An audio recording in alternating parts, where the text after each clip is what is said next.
Hello again, everybody. This is Dan Clouser, and welcome back to the Journey of My Mother's Son podcast. Today I'm joined with fellow author Chancellor Jackson. Chancellor, thanks for joining me today. What's going on, Dan? Blessings and balance to you. Blessings and balance to everyone that's tuning in right now. I appreciate you for having me. Absolutely love it. I love having fellow authors on the show, being able to talk about the creative process and what led them on their writing journey and all that stuff. And you have a very interesting story. But before we get into our conversation, introduce yourselves to my listeners. Tell them a little bit about who Chancellor is today. For sure. Chancellor K. Jackson is the name, born and raised in Atlanta, Georgia. Chancellor is all in all just down to earth, humble, easygoing dude. You know what I'm saying? Very lovable, dependable as far as independence, natural born leader, nurturing, considerate, selfless, um, encouraging, motivating, um, a jack of all trades, you know what I mean? Just a breath of fresh air, all in all. You know what I'm saying? I can sit here and name characteristics and different traits all day, but just to give y'all an idea of just the spirit that I am. But that's me in a nutshell. I played football the vast majority of my life. So that definitely played a huge factor into the developmental piece. You know what I'm saying, as far as the man I became. So I got to play in high school, and then I got to play all throughout college at Stetson University, a D1 school down in Florida. For those that aren't familiar with it, go Hatters. I attained my bachelor's degree in communication and media studies. And after I landed my first job, after I graduated, I landed my first job teaching English to children in China, ironically. So that's how I ended up overseas. And China was absolutely amazing. Best experience I've ever had, for sure, hands down. I encourage everybody to travel abroad, but you can't really get a full experience just from traveling. You know what I'm saying? You can live abroad someplace. I highly, highly encourage you. You ain't got to live there long. I only lived in China for 6 months, and I got a full experience of it. So, you know what I'm saying? You got to do, you know what I'm saying, too long over there. But if you can live someplace else, hey man, definitely you'll see how much you'll grow when it's all said and done, and how much you learn. You know what I'm saying? It's just very enlightening. But yeah, China was absolutely amazing. I was supposed to do a year, but I only ended up doing 6 months before, you know what I'm saying, things hit the fan, and I was arrested for possession of cannabis on April 4th, 2019. And then was housed in Beijing jail number 6 for 24 hours a day, 7 days a week, 15 men to one cell, 9 wooden beds, 3 soups a day. And all I had for 14 days straight was one Tupperware bowl and one plastic spoon. And I'm here to tell y'all I did 14 days. As you read the story, you have no clue how this process works, what's going to take place. Nothing has been explained to you as far as how the process works, nor can you really ask because of the language barrier. Nobody knows all of this is going down. So it ain't looking too good for you. You know what I'm saying? But you just like, hey, we're going to learn as we go. And you know what I'm saying? You just go day by day, you know what I'm saying, hoping for information and just going to bed disappointed. So one day your name is finally called.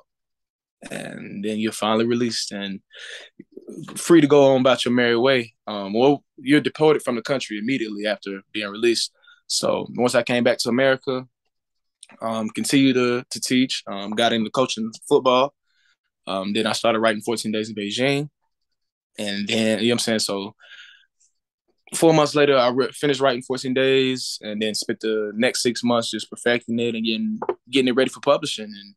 And released it on the anniversary date of when everything popped off initially. So I got locked up on April 4th, 2019. So on April 4th, 2020, I released the very first version of 14 Days in Beijing, my book. And I was ranked #1 new bestseller in 3 different genres while I was still on pre-sale. So since that success, 14 Days in Beijing has ranked #1 multiple times in multiple genres. I've also written 2 additional books, or at least published 2 additional books, which is they're a romance saga. And it's pretty much telling the story about a man's first step towards gaining emotional intelligence. But all in all 3 books is telling one long story. So I also coach at-risk teens in my county. So kids that have got arrested for drugs or just doing hot shit, You know what I'm saying? They joined this program, and instead of going to jail, they, you know what I'm saying, they had a choice. You go to jail, you don't join this program. So they joined the program. And we use 14 days in Beijing as a part of our lessons. We pull our life skills from. And it's a story that they all can relate to, at least a vast majority of them, because vast majority of them got arrested for drugs. And they was doing hard, they was, far harder drugs than, you know what I'm saying, cannabis and what they were doing with it. But they loved it. You know what I'm saying? It was a story that they could really relate to. And we was, you know what I'm saying? I was just able to have them reflect and pull a lot of these different life skills from the story. Little did I know, you know what I'm saying, as I was writing, I didn't know, you know what I'm saying, all these life skills could be taken away from the story until I like started going through it chapter by chapter. I'm like, okay, we can talk about this. We could discuss this. We could discuss this. There's a lot of lessons one can pull from the story. So I do that as well. Um, Also, I run my own publishing company and own it, which all my books are published through. And I also just started a service coaching aspiring authors. So people that have ideas or concepts of a story but don't know how to go about putting it on paper, or people that have written the whole story but don't know how to go about publishing, I can walk you through that whole process. And I have one client in particular who just published his book on the 16th, and his book was ranked #1 new bestseller in 2 different genres. So I'm extremely proud of him and happy for him because you know what I'm saying he bought into it and he stayed down. He actually finished it. You know what I'm saying? And you know what I'm saying, to see him get the results and the feedback that he did, you know what I'm saying, on his very first book, it was just a sense of joy that, you know what I'm saying, overcame me. It was like, hey man, this is what I did multiple times, and now just showing other people that they can do the same thing. And you was the very first person to actually finish. And now, you know what I'm saying, look at your results. So it's like, hey man, it's just lit, you know what I mean? So I'm happy to be doing that. I also run a car rental service. So I rent cars out. I got a little business doing that. So yeah, man, I'm just running a couple marathons trying to get established, man. That's it. Love it. So much to unpack there, but let's go back to kind of where it started for you, on the gridiron, and talk about how that kind of developed you into the person you are today. You went on, you played Division I football as well, which is, I don't think people really understand the commitment involved. I mean, I come from a sports background, baseball coach for 30 years, and I don't think people really understand the commitment involved in being a collegiate athlete. It really is at that point in your life a full time job and an incredible balancing act, and having to understand time management and all that sort of stuff. So tell me, when you went to Stetson, was it what you expected, or was it kind of like a wake up call? Like, man, there's a lot going on here. This isn't high school anymore. I've got all kinds of stuff that I got to manage and keep up with my studies. So just tell me how that experience worked for you. Yeah, it was definitely a wake up call. You know what I'm saying? High school football is like this is the best time of your life. I feel like high school sports in general is the best time of anybody's athletic career, just because it's still just purely for the love of the game or the love of sport, whatever sport that you choose. And then once you get to college, it's a little bit more business. It's a little bit more business like. So, and a lot more politics too. So it's like, hey, if you ain't crossing all your T's and dotting all your I's, then man, hey, you can't cry over spilled milk. You know what I'm saying? Don't cry. You know what I'm saying? You can't cry over spilled milk. So you definitely got to make sure you're doing what you need to do, and you just continue to do right, trust the process, stack good on good. You know what I'm saying? Good gonna come back to you. But for me personally, it was just a rude awakening, just because I went to a regular public school. You know what I'm saying? As far as high school, and it was, you know what I'm saying, vast majority Black and Spanish population. Then I go to Stetson, well, this vast majority white folks, and most of these folks that went to private schools or boarding schools and stuff like that. So it was a culture shock for sure. One, to go from a public institution to a private one, so that was a culture shock. And then um, being from Atlanta, going to DeLand, Florida, so big city to a small city, so, you know what I'm saying? So that was another culture shock. And then I always excelled at academics. That wasn't anything I struggled with. So when I got to college, I was still able to stay on top of my grades. And the only thing that I was not prepared for was writing. Ironically, ironically, you know what I'm saying? High school, I ain't had to write essays and stuff like that. I can't even sit here and tell you. I can count probably one essay that I actually wrote my whole time I was in high school. One. I only wrote one essay my whole time in high school. So then when I got to college, man, I got 3, 4 essays in just one class. I'm like, whoa, what is going on? And especially being a communication major, that ain't nothing but writing then. So I was just like, oh man, dang, but we gotta write papers left and right, but they gotta be 3, 4, 5, 6, 7, 8 pages. Like, dang, but these folks tripping, bro. Like, dang, but we can't talk about it. You know what I'm saying? Like, man, I want me to write and stuff. So that was another rude awakening. And then of course I'm here to play football. That was my whole goal, the whole reason of going to college was to play football. So I wasn't necessarily recruited, you know what I'm saying, to Stetson. You know what I'm saying? I pretty much got my foot in the door on the football team, pretty much as a walk-on. So with that being said, once I step foot on campus for fall camp, I still got to get at the mud. I still got a lot of work to do. You know what I'm saying? These folks ain't recruit me. They ain't invest time into getting to know me, know who I am as a player and as an individual and all this, that, and the other, like they did everybody else that's here. You know what I'm saying? These other incoming freshmen. So it's like I still got a lot of work to do. So I just still face a lot of politics, but ultimately I was able to earn a starting spot on the our nickel package my freshman year. And the very first game of the season, my first time stepping foot on the field as a college football player. Of course, the second quarter going into halftime, like 2 minutes left, the other team has the ball. So they called a nickel package to go onto the field. And it's a design quarterback run. You know what I'm saying? A quarterback keeper out of the gun. So I got a guard wrap pulling and getting up on me. So I spin off of the guard. And as I spin off the guard, the quarterback is crossing my face, but he doesn't see me. So I just jump on his back, rip the ball out, and recover the football. So I made the tackle, forced the fumble, and recovered it. My very first time stepping foot on the field as a college football player. And of course, you know what I'm saying, I'm getting all the praise and, you know what I'm saying, a lot of celebration and all this, that, and the other. And after that play, I never touched the field for the rest of my freshman year. Why? I couldn't tell you. It was no reason. You know what I'm saying? So a freshman makes a play like that. Oh, there's no ifs, ands, or buts why he isn't at least in rotation. But hey, like I said, politics, there's something, you know what I'm saying, you can't even really control. So whatever reason they had for not, you know what I'm saying, giving me the playtime I felt like I deserved, you know what I'm saying, that was just between them and God. I really wasn't going. I've been stopped being a type of player that was always bitching and complaining when things don't go my way. I've been cut all that shit out. So I was like, hey, man, it is what it is. I don't know. I'm doing everything I can. You know what I'm saying? So I just got to trust the process. So I really ain't even get to start at my actual position to my senior year. And it was pretty much the same for me in high school as well. Same process. Just had to get it out the mud. You know what I'm saying? It wasn't just given to me. And this is a sport that I admired and I loved and embodied.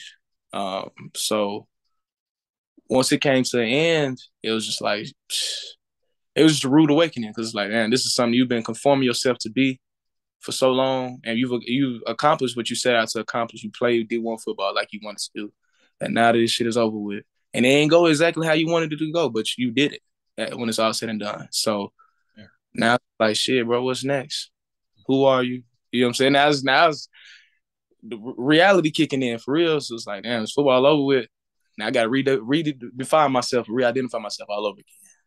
Yeah, and I just think the resilience of just, you know, continuing to go out there and keep working every day, you know, until you actually got that starting position your senior year is just a great message to, you know, to give to young athletes, because it's not always going to go your way. You know, you go from being a, you know, big fish in a small pond to a small pond and a small fish in a big pond, and it is a rude awakening. But I do love the fact that you stuck it out. You know, there's a lot of guys out there who, you know, after that freshman year, making that first big play and then not seeing the field again, like they're like, hey, I'm going to transfer, I'm going to quit outright, you know, whatever it is, but you decided you're going to stick around and keep working hard every day and, get onto the field regardless of, whether that was going to happen your sophomore year or not till your senior year. So, commend you for that. But just the whole, you know, the process of being part of a team and, you know,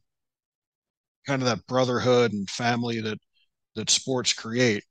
How has that helped you, throughout your young life so far to, really be able to put things into perspective and translating into the business world? I mean, some of the stuff you're doing as a young entrepreneur now, I mean, starting your own publishing company and, rent a car business and, that sort of stuff. I mean, how has that teamwork been able to translate over to the business world for you? Um, man, just knowing that it's just a quote like, yeah, you can get to where it is, whatever it is you're trying to get to, faster, if, you know what I'm saying, going by yourself.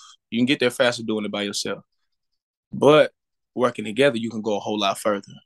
So that's just a quote that is always in the back of my head. And I just playing football. I grew up with brothers. I grew up with siblings, you know what I'm saying? So I'm used to sharing or working with other people to accomplish a goal. You know what I mean? So even with 14 days, I couldn't 14 days when I ain't do that and the whole thing by myself.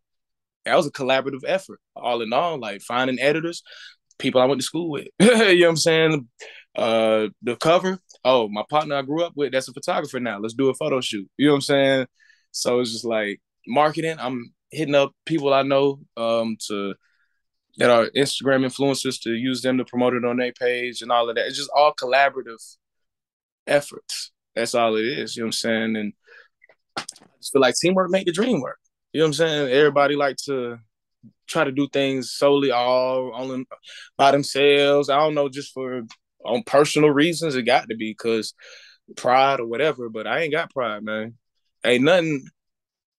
My first love and first passion was football, and that's the ultimate team sport. So you know what I'm saying? When it come down to anything else, yeah, that's all I know. Yeah. And I think, when people talk about, oh, this guy's a self-made millionaire or something like that, that is so completely untrue because there is nobody out there who is a self-made anything. There are people that surround you, whether they're in the background or in the foreground, mentors that you're working with and stuff like that. So, that's one of the things I always loved about sport is how it translates into real life. I mean, as a coach, I was big on, teaching my players life lessons through the game. And now that, we're traveling around, I'm able to connect with a lot of my old players and see the things that they're doing out there in the world and, them relaying back to me that what they learned on the field has helped them become the young men and women that they are today has been very fulfilling for me. So I love that you're able to take that into the business world. So, you know, once you graduated, you talked a little bit about, in your intro, um, traveling over to China, and prior to, what happened to, lead you into your writing career, just you talk about the experience of being abroad and learning. And, my wife and I now, traveling in an RV, I mean, we're not traveling abroad into different countries, but there are so many different cultures right here in our own country that we've been able to discover and just meet people and get to understand people better, and all those ideologies that are out there and existing, and understanding that there really are a lot of good people out there in the world if you're looking for them, has been so rewarding for us. So, just tell me a little bit about that process. What led you to China in the first place to go over there and teach English to young students? And then, again, how did that entire experience of that new culture shape you into who you are today? For sure. So as after football came to end November 2017, like last game of my college of my senior year, um, I immediately started applying for jobs because I'm like the NFL definitely ain't in the picture. I ain't even trying to do that. I had faced enough politics in high school and college. I'm like I ain't even trying to fool with them folks at the professional level. I'm good on it. So I just started applying for jobs. It was mainly corporate positions I was applying for, sales, marketing, management, that whole nine. And I'm talking about I'm landing interviews. I'm talking about getting flown out, put up in hotels, getting cars rented out to a whole nine. And for some reason, I just could not seem to land a position. I'm talking about I'm interviewing with various companies, mainly all in the same type of fields, but you know what I'm saying, all across the nation. And I just could not seem to land anything. And I did this whole process for about 8 months. I done graduated. I'm back home, Ubering and shit. And it's like, bro, I didn't do everything the quote unquote textbook way for me to be sitting here with my hand out looking drunk. You know what I'm saying? So I was like, hell no, it ain't sit well with me. Like, bro, this is some bull. But I'm like, shit, if I quit now, I'll never be shit. So that's not an option either. So I'm like, I just gotta keep grinding. I gotta keep going. Resiliency, like you stated earlier. So I'm just doing my typical daily job searching. I'm on LinkedIn job searching and I'm going through the filters and I noticed this button, this tab that I ain't never noticed before in the filters, and it said international. I said, damn, why didn't I think to look outside the US for opportunities? Duh. So let me see what's going on across the globe. And that's when I seen Teach English Abroad in China. That shit sound lit. All right, what's the requirements? Oh, well, I feel like I can do this. Or the job description, but I feel like I can do this. That's how I was applying for most jobs anyway. You know what I'm saying? I ain't had no experience or nothing, but I'm like, I know my skill sets and the type of individual I am, but just show me the ropes. I'll take it around with it. That's all you got to do. You know what I'm saying? So I'm just really banking on somebody that's really willing to bet on me. Whoever's willing to bet on me for sure. So I'm like, I feel like I can do this. The requirements are simple. Bachelor's degree, don't matter what your degree is in, clean background, native English speaker. Boom, boom, boom. Check, check, check. How I apply. Submit a resume. That ain't nothing but 2 clicks of a button. Boom, I'm done. I'll go on by my job search. Hear back from the recruiter like a day or two later. We set up an interview, do the interview. A few days pass after the interview. It's the first job to tell me yes after 8 months of applying, getting told no. It was no ifs, ands, or buts about it. This is where I'm supposed to be. Yeah. So that's why I took my ass on over there. I'm like, shit, Chinese clearly willing to bet on me. So I'm gonna rock with whoever's willing to bet on me. You know what I'm saying? Stetson was willing to bet on me. So I stayed down. You know what I'm saying? I'm a ride or die for sure. You know what I'm saying? I ride till the wheels fall off. Real one. So that's how I ended up out there. And ironically, China was always a place of interest of mine growing up. In the introduction of my book, flashback to a table conversation my family and I having at breakfast. My mama asked my brother and I, what's 3 places in the world y'all want to go? And I'll make sure that we go. And I'm like 7 or 8 at this time. I was like, China. I'm talking about, as soon as she asked the question, Mom, China, I'm already shouting at my answer. She like confused, like, why, one, you was so confident and ready for this. Like, it was like you was already been thinking about this. So she was just, why China? The only logical reason I had at that point in time was like, that's where everything is made. You look at about any type of product, you look at the back of it, it say where? Made from China. So I was like, bro, clearly China got something going on over there that nobody else in the world got going on. You know what I'm saying? All the product, everything is made from over here. So I'm going to go to the land where everything is made. I want to see what that land is like. So it's just that small table conversation that not only changed me, will be just a catalyst of change for what China would do for me. And all in all, like I said, when football came to an end, and I'm posing all these questions to myself, like, what's next? What's your purpose? What do you enjoy? Da, da, da, da, da. I couldn't answer none of them.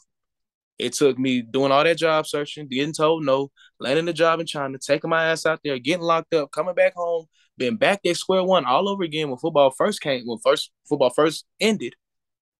Just in that, just, all right, what's next? What we finna do? We back to square one.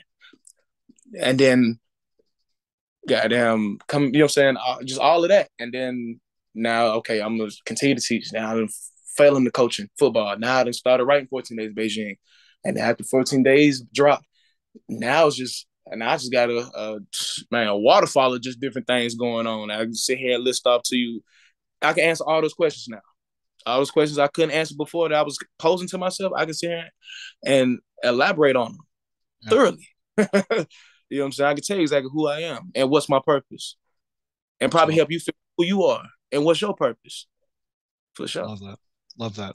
So you talked about the culture shock going from Atlanta to Stetson University. What was the culture shock like for you going from the United States to Beijing? Really just I mean, the culture is just different. You know what I mean? It's still like life is still the same. People get up, go to work, kids go to school. It's still that cycle, that system. But the culture is just different. It's a communist country, so a lot of the luxuries that we have here in America, just the freedom to question things and practice whatever we want to practice or live however we want to live. And you know what I'm saying?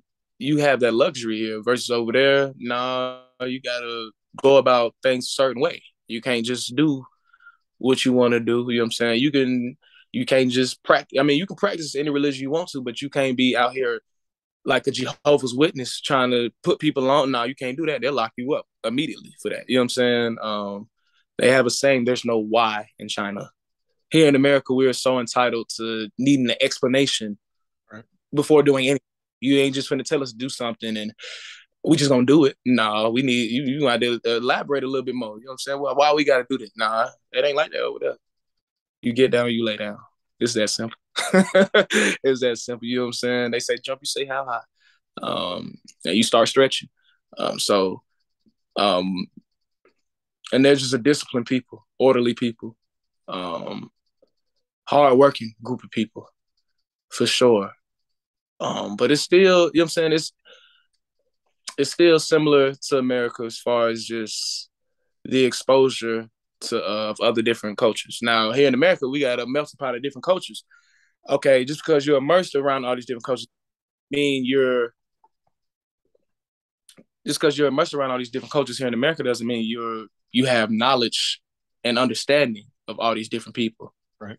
You see them. That's it. Over there, you're not gonna really see too many different groups of people, other different people. You know what I'm saying? If you do, it's just like, oh, what's going on? It's rare. Like it's rare to see another foreigner for you know what I'm saying? To see somebody of the same complexion as you over there. So really it's just the whole aspect of they just have no exposure. They just ignorant. All they know is just what's in the media. And it's the same for us. We don't know everything about the Chinese, and so we just as ignorant as them folks as they are to us. You know what I'm saying? And that's anybody in the globe. You know what I'm saying? Around the globe, it's anybody, anywhere. It's going to be just like that, unless you take it upon yourself to go and really thoroughly research this group of people. But I highly doubt you're going to do that. You know what I'm saying? So you know, that's why it's important. Traveling is important. You know what I'm saying? Because especially abroad, because most people here in America don't know what it's like to be a foreigner. You domestic. Yep. You know what I'm saying? You domestic. So it's like you're just accustomed to no matter, even if you can be in a completely different state, you still at home. You still at home. You still comfortable. You know what I'm saying? It ain't like you in a land where nobody looks like you, nobody speaks your language. I'm talking about the whole vibration is completely different. And you know what I'm saying? Now you just you the oddball out. Yeah, you know what I'm saying? Yeah, you feel for you know what I'm saying, any foreigner that you've experienced here in America that you know what I'm saying, that language English wasn't the best. You know what I'm saying, or really don't know how to go about moving around. Like you feel for them. Right. So it just helps you understand yourself more importantly, and then life in general, because life is different everywhere you go. Like you said earlier, we travel by RV, and even though we traveling domestically, culture is different from north to this, from the north to the south, east to the west, and everywhere in between. Yep. Sure is. So we Sure. talking about how we taking that from America to Indonesia, America to Saudi Arabia. You know what I'm saying? Oh yeah, now if it's drastically different between if I go 10 miles down the road, I'm in Atlanta. The city, you know what I'm saying? The west side of Atlanta. That's a whole completely different that's a whole different type of environment. Yeah. Just 10 miles down the road. So imagine 10,000 miles down the road, Yeah. 20,000 miles down the road. It's gonna be life is drastically different everywhere you go. So who's to sit here and say there's a right and wrong way to live this life? when everybody, everywhere you go, goes about this shit completely different. Yeah. Yeah. And the core of what they're going through, want to be able to provide for their family. They want, to be able to get out and work and enjoy life, so that the core, I think, is the things that we definitely have in common. So, when you're looking at that, I think you can definitely find the good in people for sure. So Oh yeah. tell me a little bit about, um, so all of a sudden, you've been in China for 6 months, and you get, this huge wake up call. So just talk me a little bit about that process, and then what led you to want to write about it, because I know, you know one of the things that you mentioned earlier is it's not like you have been a writer your entire life. No, To college and had to start writing essays. Again, another wake up call. It wasn't something that you know had been aspiring to do since you were a young boy, to become an author. So, you know tell me about the experience, and how did that lead you, inspire you to want to write, and then just have really found this new passion, to continue to write now, publishing 3 books and starting your own publishing company. yeah. So April 4th, 2019. It's a day off for me. I was getting ready to head to an event to meet with colleagues and friends. Um, and before I left, I was like, shit, I'm a pregame. So I was pregaming in my apartment. After I got done pregaming, I was started getting dressed to leave, and when I'm finalizing everything before I get ready to walk out the door, and I hear a knock at the door. Guests aren't unfamiliar, but just curious to see who it is. I look through the peephole, and there stand 3 officers from the Beijing police. Um, what are they doing here? I have no clue. Have they just popped up randomly before? Yes, they've done this before. So it's just like I'm not sure what these folks want. So scramble, put everything up, open the door, greet them. Officer in front is questioning me about drugs. Of course, I'm from Atlanta. This is the city of finesse, so we live by the finesse, we die by the finesse. So I'm like, oh no, I don't know what you're talking about. Drugs? You tripping, bro? What you what? No, I don't know what you're talking about. No, I don't know. You know what I'm saying? So he steady asking if there are any drugs in the house, family. I don't know what you talking about. Passport? You might need to see my passport. Let me go grab my documentation because you got me confused with somebody else. So I go fetch my documentation, present it to the officer to look over. Um, Time passes. Another officer enters the apartment with a drug test, and they drug test me on the spot. Now, I just got done smoking prior to them knocking on my door. So I already knew as soon as they put a drug test, once he told me to pee into the cup and I realized it was a drug test, I was like, oh yeah, this shit is over with. I knew it was over with right then and there. I'm just like, I just gotta hang on to hope that I can finesse the situation. So do the drug test, for the drug test, of course. More officers have entered the apartment. One in particular speaks English fluently. He's questioning me about failing the drug test. When was the last time I smoked? Who I get the weed from? Da, da, da, da. Just seeing if I can give, if it's going to give any information.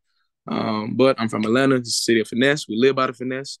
We die by the finesse. So I'm shooting the shit with this officer. And once he realized that I wasn't going to give him any information he could work with, he pretty much just made it clear that I was just caught red-handed and that the charade was up. And as soon as, you know what I'm saying, he made that clear, I was like, all right, it is what it is. I died by the finesse this time. I lived to finesse another day. Now I have to hold myself accountable. So on up to it.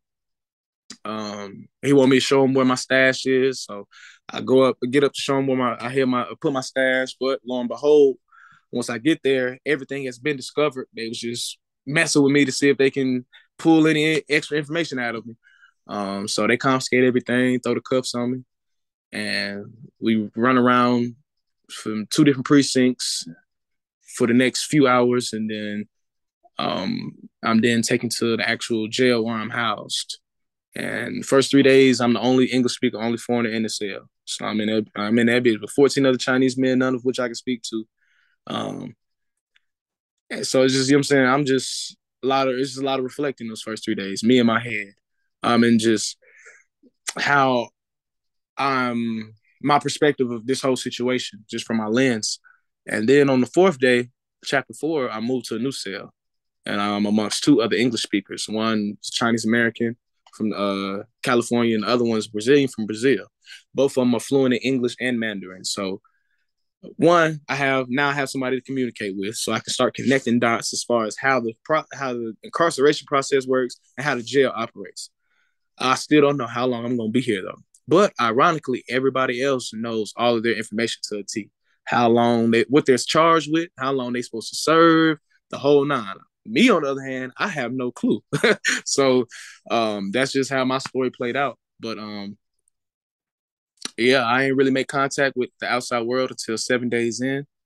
And um, yeah, man, just here to tell you, I did 14 days. So once I'm released, they take me straight to my apartment to pack up the rest of my stuff, and then straight to the airport where I'm deported from the country. And I knew from as soon as they threw me, we was at the first precinct. Like we was at the first precinct. I knew from day one, chapter one, I was like, oh yeah. I told myself, I said, I don't know how this thing for to play out, but I know I'm gonna be good when it's all said and done. Yeah. I know I'm gonna be good. Oh, we're gonna learn as we go now. You know what I'm saying? We're gonna learn as we go, but I know I'm gonna be good when it's all said and done. I was like, take note of every minor detail because it's gonna be a great story to tell once you're out of this predicament. And most importantly, enjoy this high one last time. We don't know what the hell can happen to us, boy. So hold on, boy. So once I was released, I was like, damn, boy. And me I was just telling the story to close friends and family verbally.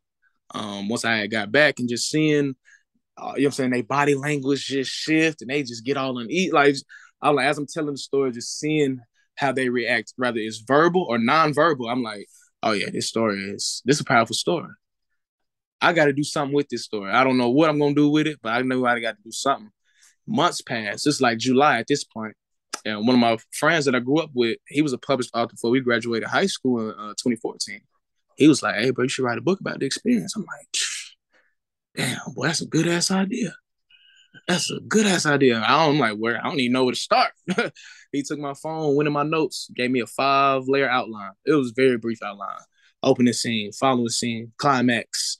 You know what I'm saying? Following scene, closing. It was brief, just like that. And I just started filling it in. I said, opening scene, all right, I'm going to start it off from that morning. Me waking up, and I'm just going to tell the host, all right, so that's all. Like, I just started like that. And then just writing, I'm like, okay, I'm really writing this thing, and I'm kind of developing how I want to go about telling this story. So I moved it from my notes on my phone to a Google Doc so I can type it up on the computer. And then 4 months later, the story was finished. And then, you know what I'm saying, just additional 6 months just getting it published and ready. Yeah, love that. Love that. So what led you to then start your own publishing company? Because, you know, again, as a fellow author, you know, the publishing process can be, you know, pretty cumbersome, you know, without a doubt. I mean, everything I've done, I've self-published. I worked with a publisher for a little bit and then decided I wanted to, you know, just stick in the self-publishing world. So, Yeah. you know, what was it that inspired you to, you know, go ahead and start the publishing company? Yeah. So it's like I'm writing the story. I'm like, okay, how am I gonna go about publishing it? And that was another question. And then me just talking to another friend, he was working at Amazon at the time, and he was telling me about, yeah, Amazon got like a little publishing thing. They got like a little publishing program or whatever. And he sent it to me, and I'm just looking over it. I'm just like, bro, this is ideal. I'm like, I was sitting here trying stressing about how I was going to go about publishing it. I'm like, bro, this is it right here. I can do it myself. So once I went through Amazon and set it up on there, I was like, okay, I still got to get it copyrighted, you know what I'm saying, just to protect myself. So in essence, I'm publishing, like, and then I was like, I can be an independent, self-publishing author. I'm like, I'd rather have it no other way than to take the independent route. You know what I'm saying? That's what Nipsey Hussle always preaches. He always preached the independent way. You know what I'm saying? Independence, owning your rights, owning your masters, owning your work. You know what I'm saying? So I was like, yeah, I'm gonna have to start my own publishing company. And I'm like, that'll be lit though. Especially once 14 days started having success. I'm like, hey boy, hey, we got something good going. So that's ultimately what pushed me to create my own publishing company. And then, of course, you know what I'm saying, I feel like everybody, since COVID, you know what I'm saying, a lot of people have started their own entrepreneur endeavors. So, yeah, it was just fitting, honestly. You know what I'm saying? It was perfect. It was divine timing, for real. Yeah, love it. Love it. Chancellor, we're just about out of time, but how do people contact you if they want to get a copy of the book, if they just want to reach out? If there's any authors out there looking to work with the publisher, how can they find you on the internet? For sure, man. It's very simple, man. Just Google me. Google Chancellor K. Jackson. You'll find everything you need for social media, my website, other interviews I've done. Google Chancellor K. Jackson. 14, you can Google any 14 Days of Beijing. You'll find my Amazon page. It'll also pull up my website as well. So my books, 14 Days of Beijing, and my other two books, You Love, You Learn, and Real Love Never Dies, are available on my website and Amazon. I also have the audiobook for 14 Days rolling out on YouTube, SoundCloud, Spotify, Apple Podcasts, and Anchor. So I got it like chapter by chapter. So just releasing like that. So you can listen to it if you know what I'm saying, you really don't like reading, and I'm reading it myself and voice acting some of the characters. So it's very theatrical. So y'all enjoy just listening to it just as much as reading it. But yeah, man, y'all just Google me, man. I ain't hard to find. Chancellor, that brings me to my final question. As you know, the subtitle of the podcast is Many Little People in Many Little Places. And that comes from the opening lyrics of a Michael Franti song, Gloria, which go, when many little people in many little places do many little things and the whole world changes. So it's one of the little things that Chancellor is doing on a daily basis to make the world a little bit better place. Oh, me. Yeah, that's hard.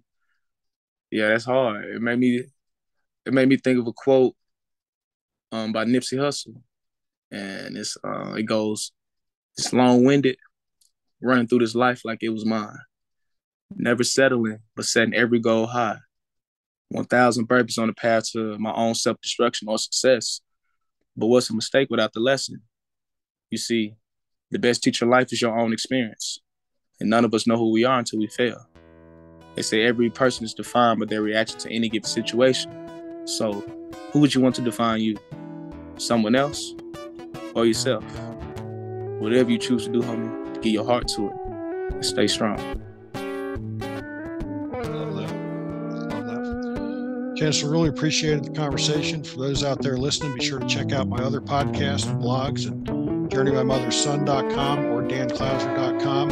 While you're there, pick up a copy of my latest book, Journey My Mother's Son, Volume 1. Chancellor, again, really appreciate the conversation. Thanks for being on the show tonight. Hey, man, appreciate you for having me, bro. And shout out to everybody that stayed down and watched the whole thing, man. Y'all some real ones. Thanks a lot.